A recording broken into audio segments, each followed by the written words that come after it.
Italian-style quiche. Delicious dish, easy to make. And you know what? We're doing my favorite thing. We're using all of those things that one would maybe even discard. The outer leaves of lettuce. Just shred it all, wash it well, shred it all. And this plus some eggs and all bread will be the stuffing. A little bit of oil, scallions.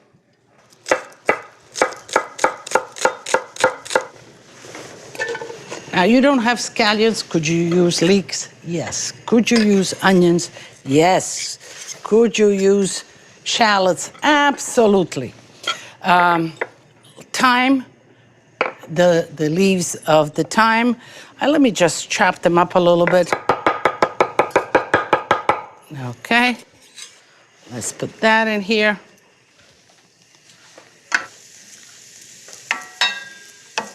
Put the greens right in here.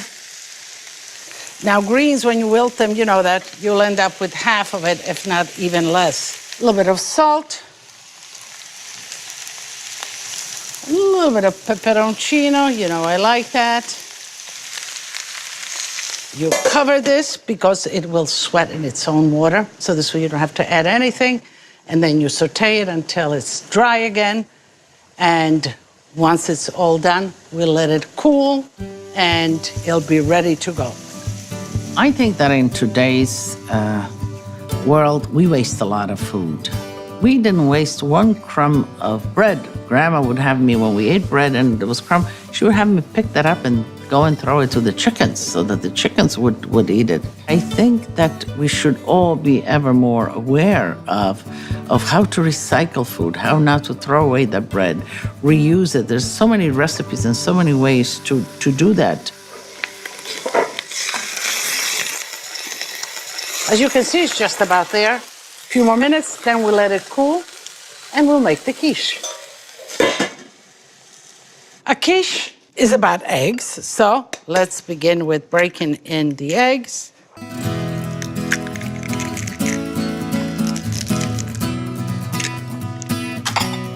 A pinch of salt in the eggs, some milk, a little bit of nutmeg. The nutmeg is very aromatic. It's a spice. Especially in quiches and stuffings, it's delicious. The Italians use it a lot. And a little bit will go a long way. So let's whisk this well. Okay.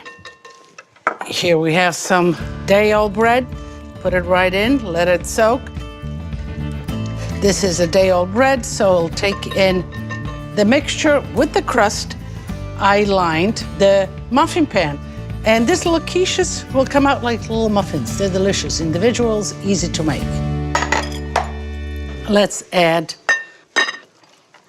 the cold vegetables we braised.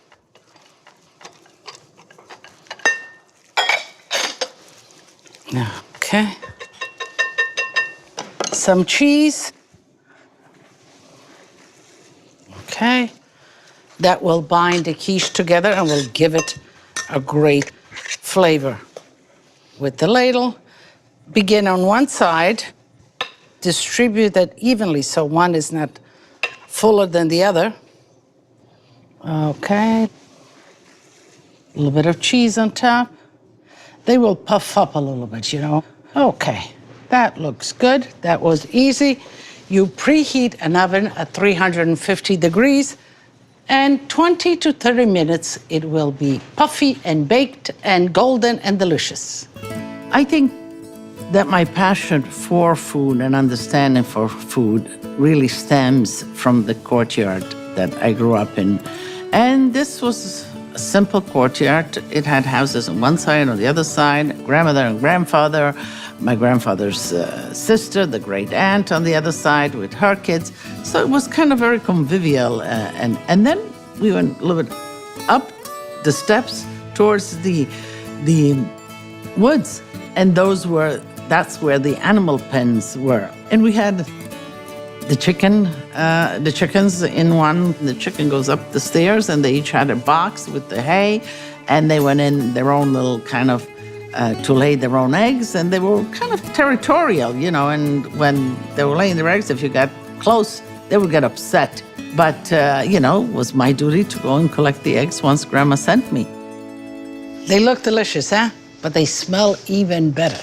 So let's taste one, nice and hot.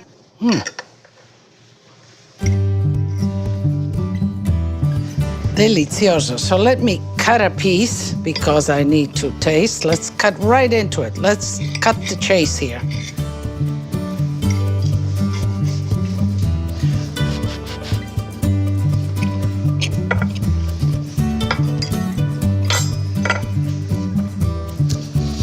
Delicious, nice and warm. You can see this as a side to braised meat. You can see it as sandwiches, little lunchbox goodies. Delicioso.